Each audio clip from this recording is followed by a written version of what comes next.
Amperge Convida, com Heloísa Carpena.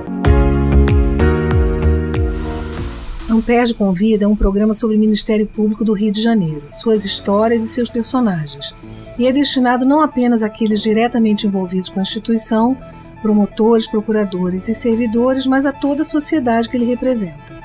Em linguagem simples e direta, vamos tratar de temas relacionados à atuação do MP, entrevistando os protagonistas dessa história. Eu sou Heloísa Carpena e convido todos a acompanhar esse podcast. Um novo episódio está disponível toda terça-feira nos tocadores de podcasts e nos sites da Rádio Roquete Pinto e da Amperge, www.amperge.org.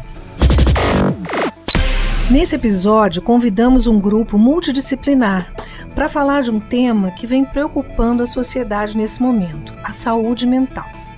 Vamos conversar com duas promotoras de justiça do MPRJ, Carolina Serra, que é coordenadora do Centro de Apoio às Promotorias Cíveis, o CAU Cível, e Érica Rogar, que atua na Promotoria Cível e de Família, e com o Dr. Sebastião Félix Pereira Júnior, que é médico psiquiatra e compõe o NATEM, Núcleo de Apoio Multidisciplinar, que dá suporte ao trabalho das promotorias. Eles vão conversar conosco sobre o trabalho do MP nas questões relativas à saúde mental e sobre um projeto no qual eles estão trabalhando, o projeto Saúde Mental é Mais Legal, que foi indicado ao Prêmio Inovare, o mais importante reconhecimento de práticas inovadoras na área jurídica. Então, quero dar boa tarde aos três, agradecendo desde logo a sua disponibilidade em estar aqui conversando conosco, e vamos começar falando sobre saúde mental e Ministério Público. O que isso tem a ver? Por que e como o MP vem atuando nessa área? Carolina, boa começa tarde, com você. Heloísa, é um grande prazer estar aqui hoje podendo falar um pouquinho sobre saúde mental mais legal e sobre o tema saúde mental. E respondendo a sua pergunta, a atribuição do Ministério Público na saúde mental individual, ela tem respaldo na Constituição, que já prevê, entre as atribuições do Ministério Público, a tutela dos interesses individuais indisponíveis. E nesse caso está inserida a tutela da pessoa com transtorno mental, também considerada a pessoa com deficiência, em situação de risco e vulnerabilidade. A Convenção Internacional dos Direitos da Pessoa com Deficiência, que foi recepcionada como norma constitucional, também fundamenta a atuação do Ministério Público. E ainda mais recentemente o Estatuto da Pessoa com Deficiência. A Lei 13.146 diz expressamente que cabe ao Ministério Público promover as medidas cabíveis para a proteção dessas pessoas. Também não posso deixar de mencionar esse arcabouço de legislação, nesse arcabouço de legislação, a Lei da Reforma Psiquiátrica, que é a Lei 10.216, da reforma antimanicomial, conhecida como Lei Antimanicomial, que também é o fundamento dessa atuação, deve servir de norte na nossa atuação. Nós devemos observância a essa norma e todas as diretrizes da saúde mental também que devem ser aplicadas. Nesse caso do projeto Saúde Mental é Mais Legal, o projeto ele existe hoje como um projeto institucional no Ministério Público do Rio de Janeiro. Ele foi aprovado dentro do protocolo de aprovação de projetos e ele é um projeto ativo, em pleno funcionamento. Nós temos hoje 24 casos ativos, 4 em monitoramento e já houve atendimento de 53 casos complexos, ou seja, 53 promotorias de justiça já foram contempladas, auxiliadas através do projeto Saúde Mental Mais Legal. Isso no estado do Rio de Janeiro todo.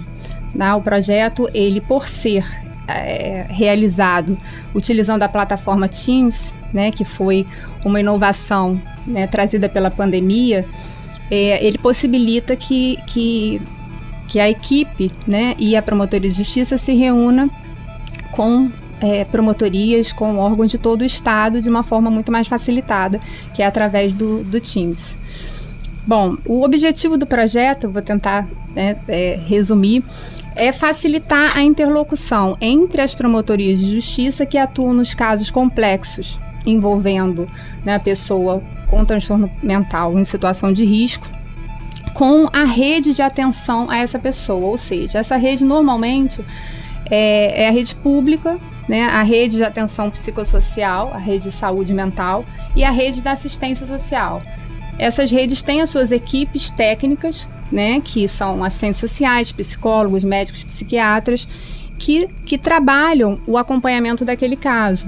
Né, e por serem técnicos nas suas áreas, né, nós que somos formados em direito, né, temos naturalmente alguma dificuldade, às vezes, de dialogar com essa rede. Então, foi idealizado pela doutora Érica, né, que vai falar mais à frente, esse projeto para que a nossa equipe técnica, né, que inclusive tem experiência de rede, nossos psiquiatras e assistentes sociais, eles nos acompanham nessas reuniões e facilitam essa interlocução entre a Promotoria de Justiça, com atribuição à rede pública, que atua acompanhando aquela pessoa, né, promovendo as melhores medidas cabíveis, né, para acompanhar essa pessoa, para estabilizar aquela situação de risco que ela está vivenciando. A sociedade já reconhece o Ministério Público como destinatário dessas questões, na sua opinião? Como é que as pessoas podem encaminhar, como é que esses casos chegam até o promotor de justiça? Em certa parte, sim, né? A gente sabe que nem todos... A atuação do Ministério Público ainda não é totalmente conhecida pela sociedade, principalmente quando foge da seara criminal, né, que a população leiga faz diretamente essa vinculação. Mas esses casos acabam chegando ao Ministério Público por meio de notícias de fato, né, de outros cidadãos que verificam que tem uma pessoa em situação de risco, né, às vezes está pelas ruas, ou então um vizinho, e comunicam ao Ministério Público, identificam uma hipótese de atuação, né, recebe aquele caso e começa a atuar. Então, via ouvidoria, né, no site muitas vezes via ouvidoria, sim. Muito bem, doutora Érica, vamos continuar falando sobre as origens desse projeto. Como é que essa ideia surgiu e como é que ele foi implantado? Bom, primeiramente, boa tarde. Queria agradecer o convite, a oportunidade de estar aqui falando sobre um tema tão importante e às vezes pouco reconhecido socialmente. A ideia do projeto surgiu a partir do aprofundamento dos estudos acadêmicos na área de saúde mental e atenção psicossocial, aliados à prática na Promotoria de Justiça da qual eu sou titular. Né? O que acontece? Eu percebia que situações muito delicadas, muito sutis e muito graves chegavam ao conhecimento do Ministério Público sem que o promotor tivesse qualificado, capacitado para dar suporte àquele tipo de situação. Né? Por quê? Porque normalmente quando um caso grave de saúde mental chega ao Ministério Público é porque houve alguma inconsistência na atuação das redes de saúde e de assistência social para dar o suporte para aquela pessoa. Então, diante da necessidade de aprofundar os conhecimentos e de ver que dentro da Promotoria de Justiça eu conseguia avançar muito mais nos casos, conversando com a rede, trazendo a rede para o gabinete, trocando ideias, questões complexas não têm respostas simples e únicas. Então, o promotor, no isolamento das normas legais, não consegue dar uma solução efetiva, eficaz e eficiente para um caso tão difícil que muitas vezes chega para nós. Então, a ideia do projeto surgiu a partir da possibilidade de institucionalizar um sistema de trabalho articulado e interinstitucional entre o Ministério Público e as redes. E, enfim, o projeto tem a ideia de dar um tratamento mais humanizado, de conferir autonomia e inserção social às pessoas que apresentam transtornos mentais graves e persistentes, né? São normalmente usuários de CAPS, enfim. O projeto não atende todo tipo de situação de questão de sofrimento psíquico. Ele atende casos realmente complexos que demandam essa articulação e um acompanhamento mais intensivo, mais próximo. Então, assim, com relação à intervenção do Ministério Público, hoje a gente afasta a ideia de que a curatela é a única medida que o MP pode trazer para dar suporte para essas pessoas. Existem outras medidas extrajudiciais e judiciais que permitem a efetiva autonomia e inserção social do sujeito.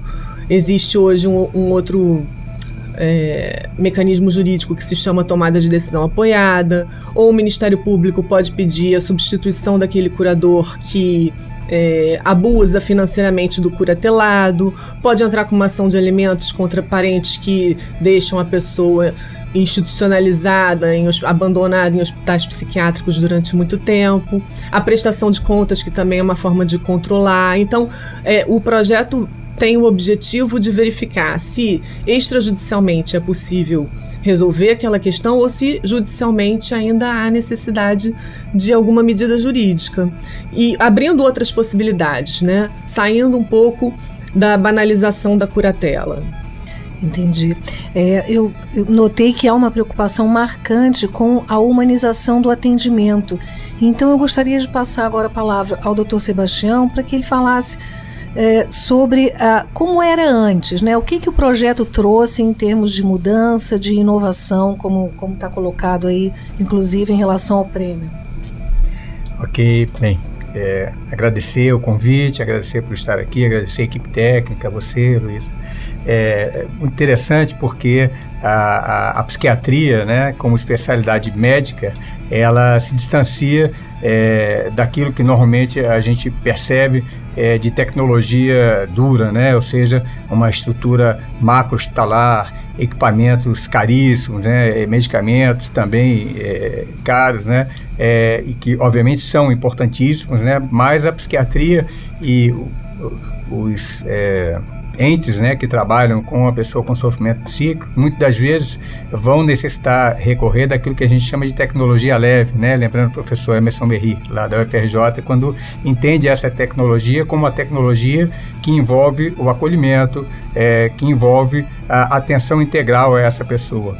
O meu histórico do Ministério Público, assim, inicia com a minha contratação para fazer parte de um grupo técnico que fazia perícias, ou seja, chegava ao Ministério Público a informação de que uma pessoa, adulto jovem ou mesmo idoso, em situação de vulnerabilidade, e interessava ao promotor público saber se essa pessoa tinha condições de competências para o autocuidado, se ela tinha condições em função quer de um quadro demencial ou de um sintoma psiquiátrico mais agudizado, se ela tinha condições de gerenciar a própria vida civil. E era muito frustrante, de uma certa forma, porque a gente sabe que muitas vezes o promotor pedia uma avaliação pericial, mas a pergunta, né, que estava por trás daquelas quesitações típicas, né, envolvendo interdição, curatela, era o que eu faço com esse caso que chegou até mim, né, porque, na melhor das hipóteses, a gente sabe que a época, né, a interdição, a curatela, e nem mesmo a internação por si só resolve problema algum, né? Aliás, com a perspectiva de mudança da Lei 10.216, a Lei de Reforma Psiquiátrica, a gente entende que a internação não é a via principal, a internação é o último caso, em situações em que você esgotou todas as outras possibilidades. Pois bem, há ali então, né, um entendimento e que aos poucos, né, consorciado com ideias de outros promotores e culminando aqui com a inspiração da doutora Érica, né, a gente sabe que há todo um percurso em que houve ali várias contribuições, houve então esse entendimento de que simplesmente pedir uma perícia psiquiátrica com um único profissional não resolveria o problema, mesmo que a quesitação solicitada fosse totalmente respondida, porque boa parte das vezes a gente estava diante de uma situação de falha nessa assistência prestada, né? Lembrando que esses pacientes, durante muitos anos, em particular no Brasil, mas não só, ficaram retidos, né, anos em hospital psiquiátrico, muitas pessoas ficaram morando, a gente tem a literatura farta aí mostrando hospitais como Juqueri, Barbacena, com 5.000 pessoas internadas, Doutoreiras aqui pertinho da gente, em Paracambi, 2.500 pessoas internadas, e era uma internação prolongada em que a pessoa perdia totalmente, não só o direito de ir e vir, mas o direito civil. Então, a entrada desse projeto faz com que a gente dê uma guinada, né, de uma preocupação simplesmente diagnóstica, né, o diagnóstico que a gente chama nosológico, ou seja, o CID dessa pessoa, para um diagnóstico situacional, ou seja, quem é essa pessoa, com quem ela conta, qual é a rede que dá sustentação ou não, a maioria das vezes não há rede, e eu não estou falando aqui só da rede de saúde, a rede de assistência, a própria rede sócio-familiar, afetiva, e que dá um contorno, né? A gente sabe que a depender do diagnóstico, seja uma síndrome demencial, uma síndrome psicótica, tendo a pessoa algum suporte mínimo, a gente consegue muito mais do que simplesmente interditar. Então, a banalização da interdição e a banalização, sobretudo, da internação, através desse projeto, foi enfrentada na medida em que a gente consegue, com uma ferramenta muito simples, né, que é uma ferramenta ali de reunião virtual, acessar esses entes da rede e fazer as engrenagens efetivamente rodarem em prol desse paciente. Ou seja, você substitui a burocracia dos ofícios que vão e vêm, né?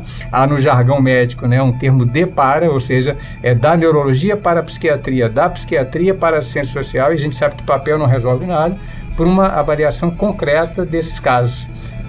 Entendi. Então, vai além do simples laudo, né, da constatação da presença daquela enfermidade, mas segue dando um efetivo apoio e ajudando nessa interlocução entre os diversos órgãos, é isso, né? Sem dúvida. A letra da música já diz: a gente não quer só comida, quer diversão e arte. No campo da saúde mental, não se trata somente de medicação, não se trata somente da psiquiatria. Veja, eu até não falei no início, mas eu estou aqui representando um grupo mais amplo, né? A equipe é multidisciplinar, temos psicólogos, assistentes sociais, temos um contador, ou seja, essas pessoas necessitam mais do que uma avaliação somente de uma profissão. É um olhar múltiplo que faz com que toda a rede possa dar a atenção ampliada que essa pessoa precisa. E os promotores também vêm de origens diferentes, não é isso, doutora Carolina? Os promotores que solicitam isso. Origens de... Que são os destinatários desse trabalho de coordenação que o CAU Civil faz, não é isso? Sim, sim. Então, são promotores com atribuição, né, para a tutela individual da saúde mental. Normalmente são as promotorias de família, aqui na capital são as promotorias de órfãos e sucessões, e os requerimentos que nós já tivemos até hoje, sim, vieram do estado inteiro, de diversas promotorias, da Baixada, do sul do estado, do noroeste, enfim, quase todos os nossos centros regionais já nos contemplaram com o projeto. E essa divulgação que está sendo feita agora em razão do prêmio, eu acredito que também impulsione as solicitações da nossa atuação. Com certeza. E o projeto, então, já está sendo executado, né? Não foi só concebido, mas ele já está em curso. Sim. Então, quais são os números de atendidos até agora? Você já mencionou, mas gostaria de dar destaque a isso.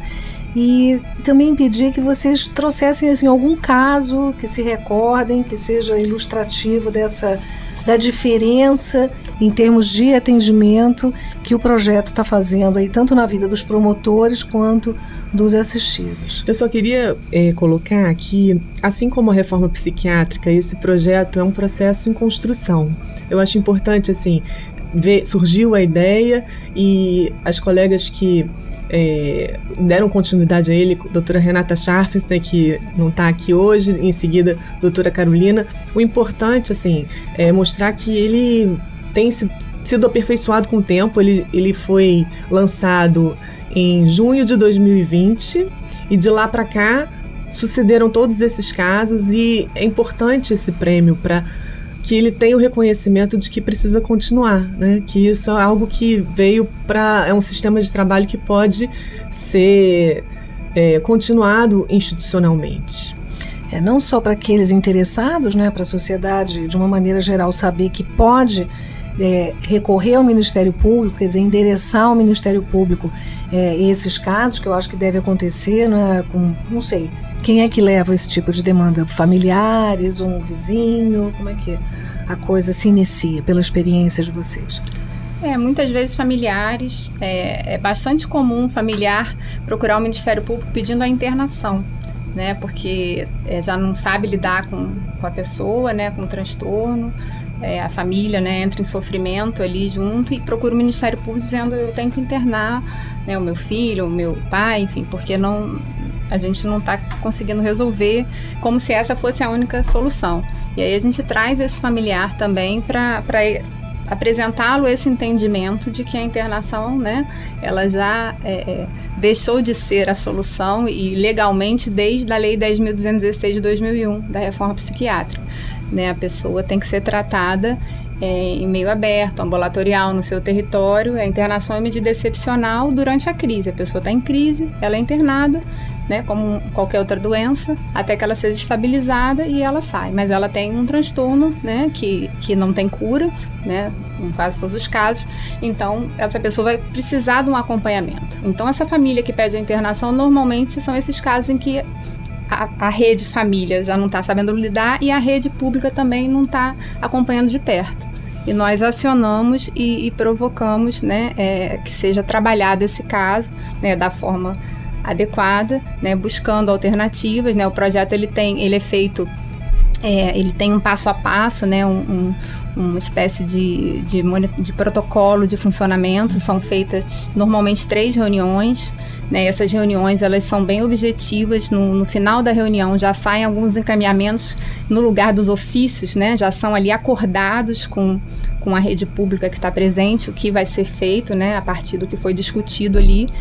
E aí a equipe do projeto, a promotoria recebe esse resultado dos encaminhamentos, encaminha para o CAU, né, que acompanha o projeto, e a gente analisa aqueles documentos e marca uma segunda reunião, que normalmente a gente já vê um movimento bem interessante, né, a partir de uma atuação e principalmente da interlocução também, porque até a própria rede, o promotor isolado, a rede também, muitas vezes elas não conversam, né? A rede de assistência à saúde. A rede de assistência não conversa com a saúde. Então, nós possibilitamos isso, e a gente vê, inclusive, muitas vezes eles agradecem. Obrigada pela oportunidade, a gente está podendo conversar, porque no dia a dia ali, né, das suas atividades, às vezes eles não conseguem fazer, e eles acabam agradecendo, porque eles sabem que o trabalho tem que ser multidisciplinar, né, para funcionar. E a porta de entrada, então, insistindo nesse ponto, porque eu acho que é de interesse das pessoas saberem, né, aonde recorrer, aonde encaminhar, no site do Ministério Público ou através desses órgãos do Estado que atuam na rede de assistência à saúde mental. Os casos para chegarem no MP, né, tem a ouvidoria, tem o 127, tem o site do Ministério Público, mas esses casos, né, é bom colocar que nem todos vão ensejar a atuação do projeto Saúde Mental é Mais Legal.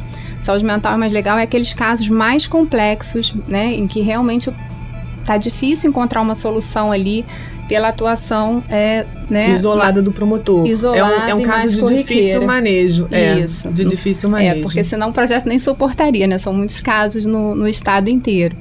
E o interessante é que o projeto, a Érica também já falou, ele acaba capacitando os promotores a lidar com a rede, a conhecer um pouco mais de saúde mental, e a ideia é que o promotor, depois de um tempo, não precise mais solicitar esse auxílio, só pontualmente, né? Ele consiga já se articular com a rede de uma forma melhor, a partir do que ele acaba, de alguma forma, aprendendo, né, em conjunto ali com a equipe técnica do Ministério Público. E o nosso técnico, psiquiatra aqui presente, vai poder complementar essa resposta dizendo qual é o apoio, como é que é essa interlocução com os promotores. Perfeito. Lembrando que o cliente preferencial, digamos assim, né, do projeto Saúde Mental Mais Legal é o promotor. É o promotor que fica ali na solidão institucional da ponta assistencial, ligando com esses casos complexos, com as pessoas que chegam até ele, sejam familiares, às vezes a própria rede. Curiosamente, a rede às vezes pede esse tipo de auxílio, porque é ali uma questão com a qual eles não entendem que tem mandato para resolver. Eu sou, né, oriundo da rede, eu estou no Ministério Público, mas eu fui coordenador de saúde mental, eu fui trabalhador em CAPS, me considero um trabalhador de saúde mental e testifico que há uma dificuldade de comunicação muito grande, né? É impressionante, assim, pessoas que trabalham no mesmo prédio, secretarias vizinhas, assim, mas há ali uma espécie de dificuldade crônica de comunicação. Veja, o que acontece? À medida que essas pessoas saem desses asilos manicômios, o Brasil, insisto, foi um dos países em que houve o maior dos maiores parques manicomiais, assim, seria uma irresponsabilidade simplesmente dar alta a essas pessoas sem dar algum tipo de suporte, né? Tem uma frase que a gente usa muito que é o seguinte: quem convida dá banquete. A gente convida esse cidadão a assumir os seus direitos, né? E ele mesmo às vezes demanda ao Ministério Público através da própria ouvidoria, isso que é muito interessante. E então, veja, não é simplesmente deshospitalizar. A partir do momento que essa pessoa deve ser acolhida por um modelo substitutivo ao manicômio, a gente está falando aqui de CAPS, a gente está falando aqui de unidades de acolhimento, enfim, de uma série de equipamentos da rede, de serviços, é importante que essa rede converse, na medida que essa pessoa tem necessidades especiais. Isso é importantíssimo dizer, sabe? Porque senão a gente fica numa espécie de um preconceito às avessas, assim, né? Essa pessoa tem dificuldades, ela não foi internada à toa, ela não tem um afastamento da família, a família não é uma vilã, né, que faz isso por maldade. É muito difícil você lidar com enfim, o enlouquecimento, é muito difícil a gente lidar com essa alteridade, mesmo que a gente a respeite. Então, a ideia é que essa pessoa não fique desgarrada, insisto, seria uma irresponsabilidade, essas pessoas têm para onde ir, mas é necessário que essas redes trabalhem de forma sinérgica. Então, à medida que a gente dá um suporte, um matriciamento ao promotor de justiça, ele consegue fazer com que cada ente dessa rede, né, cada dente dessa engrenagem funcione em prol de uma atenção integral e, mais importante, assim, uma atenção no próprio território, sem excluir essa pessoa como era feito antigamente, porque é muito fácil você pegar essa pessoa e remeter ela para um lugar distante, como era feito antigamente nos asilos de tuberculose, nos asilos de hanseníase, né? A saúde mental, a psiquiatria não era diferente. O desafio é tratar dessa pessoa no território, com todas as dificuldades e no ir e vir, demandando o Ministério Público, demandando a Defensoria e exercendo o seu direito de cidadão. Acho que esse é o grande desafio, né? E já aconteceu do próprio doente procurar o Ministério Público? Inúmeras vezes. Muito comum. E vocês agora então me contem um caso que se recordam que ilustra aí a importância do projeto. Então, voltando aos números, né? O projeto foi idealizado e iniciado pela doutora Érica e ele prosseguiu e foi bastante desenvolvido pela doutora Renata Scharfstein, a quem eu substituo agora no Centro de Apoio, entre os anos de 2021, né, e 2023.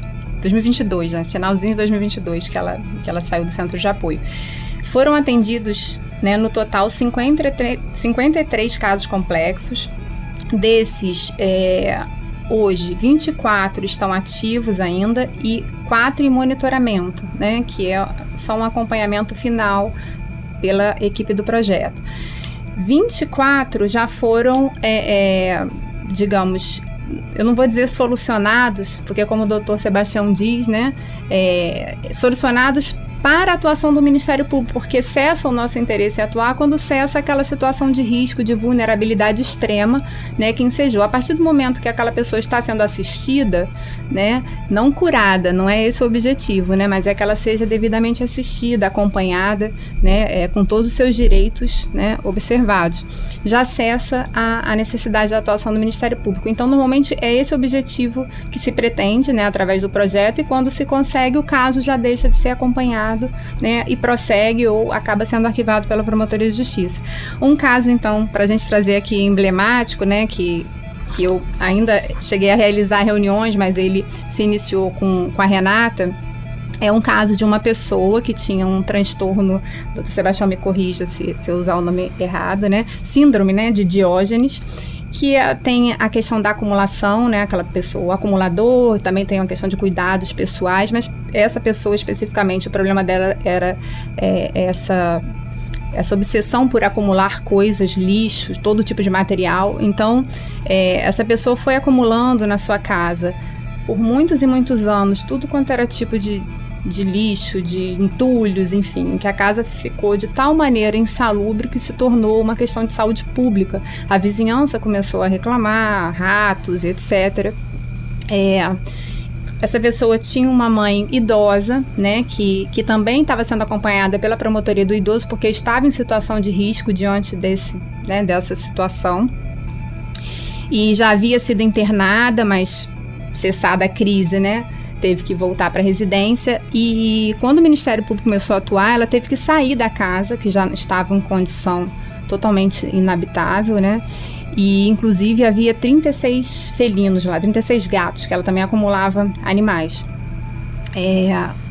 A colega, né, a Promotoria de Justiça, solicitou o apoio do projeto, que começou a se reunir com a rede, e nesse caso foi interessante porque a gente fala muito da rede de saúde mental e da rede de assistência social, mas aqui houve uma ampliação desse acompanhamento pela rede, né? Houve, por exemplo, a atuação da vigilância sanitária, da empresa pública de limpeza do município, que entrou nas reuniões, né? As reuniões foram com os representantes desses outros órgãos do município, e que auxiliaram, e ali, né, foi acordado como que seria feito essa retirada desses entulhos, né, dos animais, a vacinação. E um ponto bastante importante é que, em paralelo, a Rede de Saúde Mental e de Assistência começou a criar um vínculo, né, que se fala, um vínculo aí técnico, terapêutico com a paciente. E ela, que não era uma pessoa, era uma pessoa que tinha um certo discernimento, um certo entendimento, conseguiram convencê-la, né? Ela permitiu que se retirasse aqueles entulhos, ela entendeu que seria melhor para ela, inclusive os gatos. Ela selecionou 3 gatos que ela falou que seriam, né, os que ela teria mais ligação, mais apego. E isso foi feito, inclusive, na presença dela. Aí que foi marcado, não foi só um dia, foram 3 dias, porque era muito entulho. Posteriormente, teve que ser detetizado, né? Enfim, havia ratos, etc. Obras também tiveram que ser feitas, né, no imóvel para que ela retornasse a residir. E foi um caso, né, bem sucedido nesse ponto. E ela aderiu à rede, né, que se fala. Ela aceitou ser acompanhada, tomar medicação, fazer as terapias, né, de acordo com o plano terapêutico que foi montado para ela pela equipe. Mas só para ilustrar como que não existe uma solução pronta, mais recentemente nós recebemos uma informação de que houve uma mudança na equipe, algo aconteceu que ela havia se afastado um pouco do CAPS, não estava mais frequentando, né, as terapias, enfim, aquilo que estava programado para ela.